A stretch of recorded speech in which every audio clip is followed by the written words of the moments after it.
Hi, I'm Chef Tariq with ChefTariq.com. I wanted to talk to you today about one of my favorite books, which is Kitchen Confidential by Anthony Bourdain.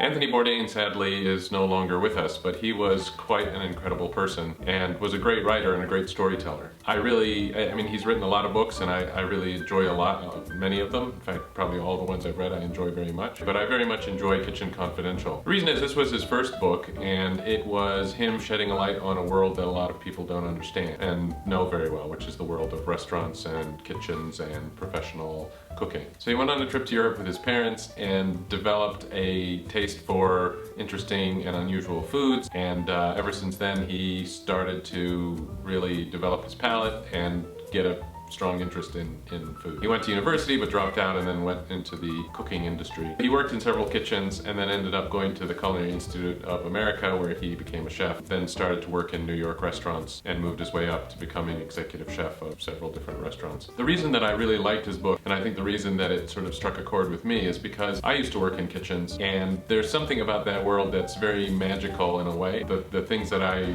always think of in a very positive view is the hard work, obviously, is one of the components, but the thing is it's like putting on a performance. So what happens is that you prep and you get everything ready and everything is really quiet, and then all of a sudden, bang, you get the storm, everybody's in, you gotta feed everybody, and there's this orchestra, if you like, that's playing where everybody is doing their thing, and you have the executive chef who's like the conductor, making sure that everything goes well. I remember those days really fondly because it was, a lot of camaraderie and a lot of fun and, hard work, but it was great fun. The other side of kitchens is that, and Anthony Bourdain talks about that in his book. He talks about all the different characters and the immigrants and all the various people. It's almost like a world where people can hide. It's a very transient kind of a job, so people come and go. So you get a really interesting mix of people, and you're in there doing a very high pressure kind of job. There's this independence in a way, and at the same time there's this camaraderie and family kind of feeling that comes. But the book itself is one that just talks about his different adventures, talks about all the various things that he did and how he moved through the world of cooking and kitchens. And the famous one is, don't order fish on Monday because that fish has been around for a while. There's a lot of pointers in there about what to order and what not to order. And he's a great writer, so he's very interesting. He uses a lot of very colorful language, and he really reflects, I think, what it's like to work in a professional kitchen. I think this book is really interesting for anybody. I mean, for people who know the world of kitchens, it's really interesting because I think it brings back all these memories and makes you think about things that you hadn't really thought of before, as well as for people who have no experience with kitchens and really want to learn something new and find out what that world is like behind that kitchen door. I think this book works for a lot of different readers. So if you want to read a really good book, I would say go to Amazon, which I'm going to put the link below, and